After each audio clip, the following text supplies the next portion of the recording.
There's people on small amounts of people that are keeping black people, white people, Asian people in these little boxes and keeping them separate, as opposed to grouping everyone themselves together as American citizens so they can control the lion's share of the resources.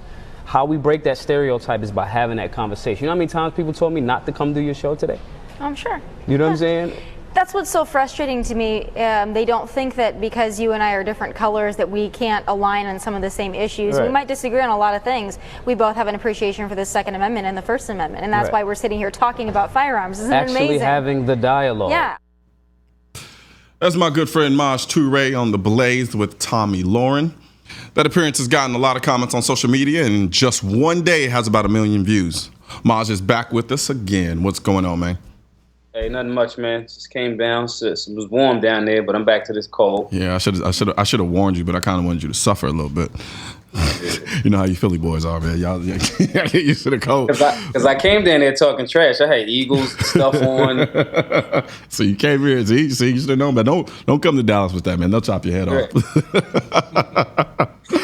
So talk to me, man. All right, so look. It's no secret Tomi Lahren is an infamous character in certain sects of culture, I guess, nonetheless. And she has a huge following, and she can be a bit, for certain people, she can put certain people off. Like you said in the clip, you basically said, some people was like, don't do her show. Right. Your thoughts? What I mean, how things go? What were your overall thoughts? I saw the interview, but I want you to. To me, it was a conversation about, one, when I'm doing interviews, I'm always now, because of, the name of our organization, and I'm so used to interacting with press that is so anti-gun. Yeah. I'm always kind of leery of what questions they're going to ask is going to be the gotcha thing. But I went into it, well prepared, and it came off very cool. We agreed on the Second Amendment. She has values about certain things that I disagree with vehemently. But that's still, she's an American citizen, and we fighting for the same rumble. So for me, it was a no-brainer.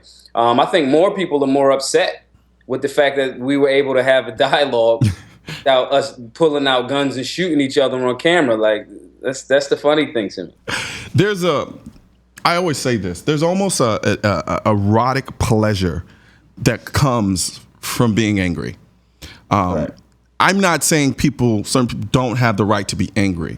But there's something about just being angry at somebody that's incredibly easier than taking the time to sit back and talk to the person and hear the stuff you don't want to hear them say.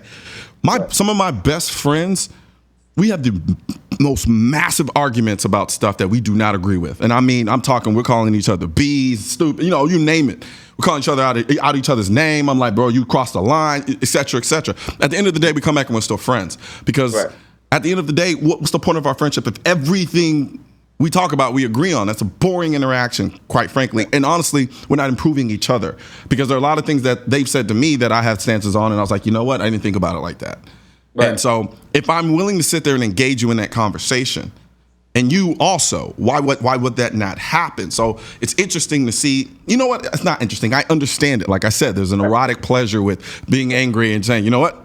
I don't even want to hear you. Forget you. You stay over there. I'm going to stay over here. And then we'll create this divide, and then, we'll just leave things be. The way to get around that, because see, having a more of a bird's eye view, I can see the game in that. The game is pretty much. Each person thinks that they're right. No one factors in the fact that there might be somebody on the outside going, sinister laugh, rubs hands like Birdman, is going, dance, puppets. You know what I'm saying? Yeah. And that's actually where the position that we at. Yep.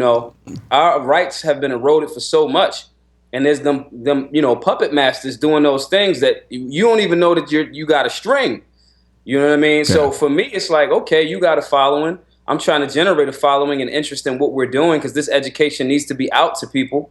It's a no-brainer. She's not going to turn into a monster and gobble me up. So. Yeah, it's interesting. The irony about it is this.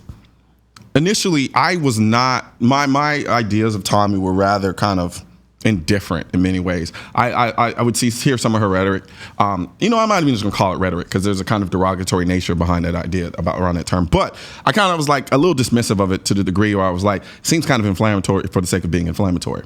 However, ironically, listening to her discussion that she had with, what's that unfunny guy from Daily Show? Trevor Noah, right? Yeah.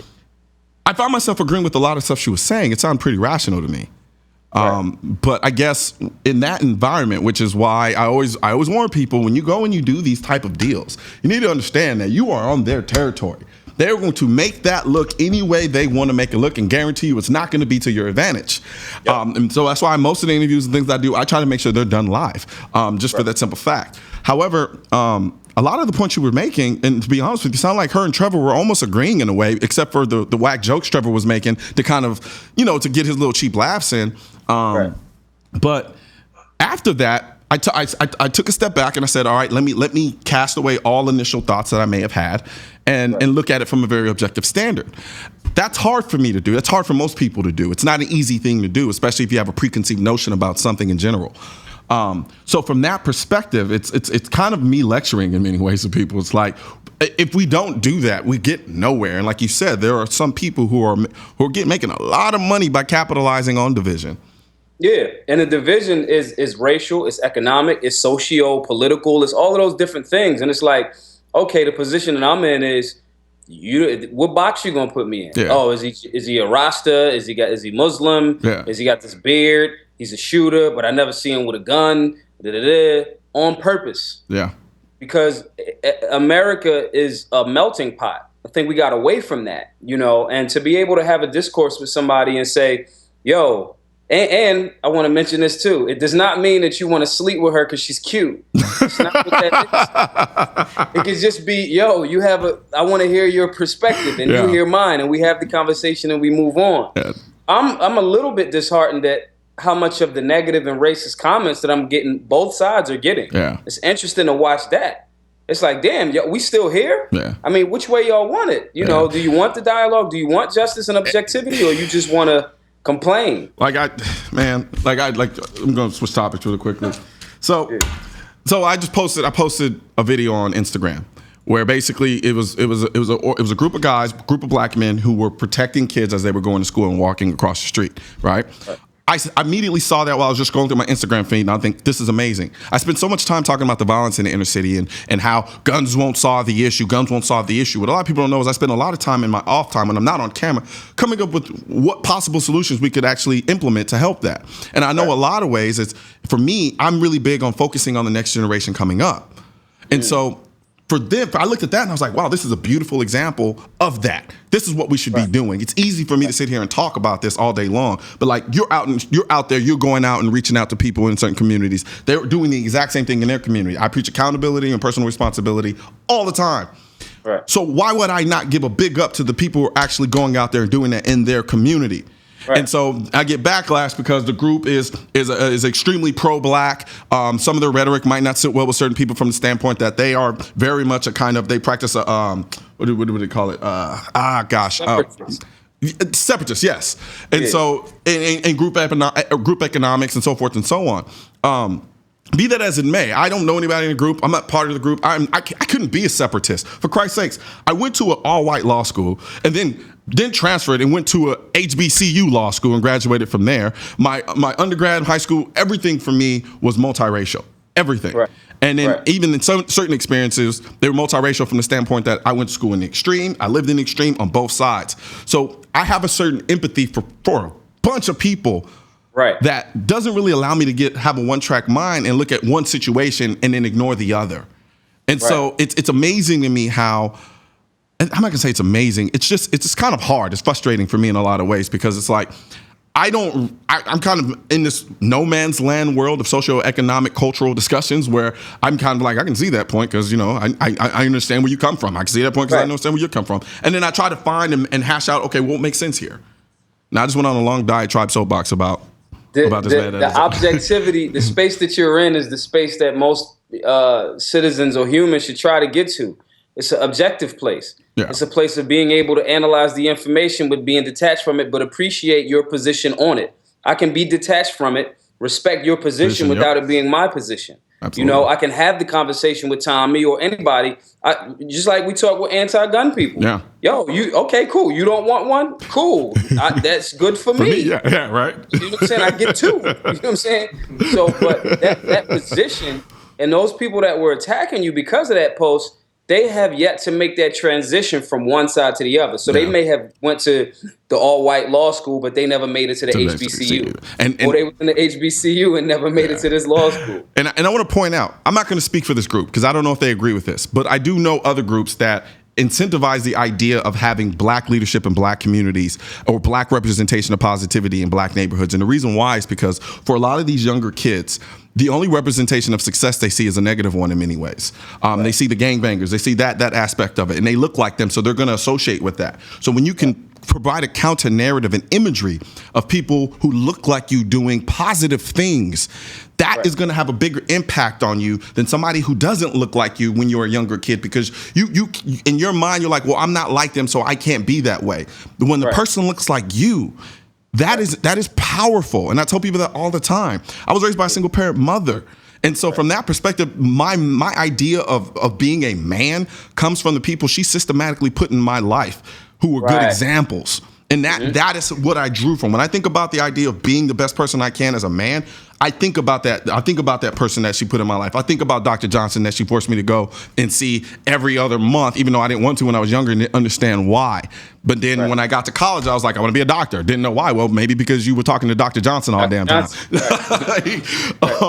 But, you know, and we don't have much time left. But yeah, I just kind of want to put that out there. I'll give the rest to you, man. You can finish it up, man. It's your show right now. I think that they just, in essence, I mean, I get it. I understand their perspective.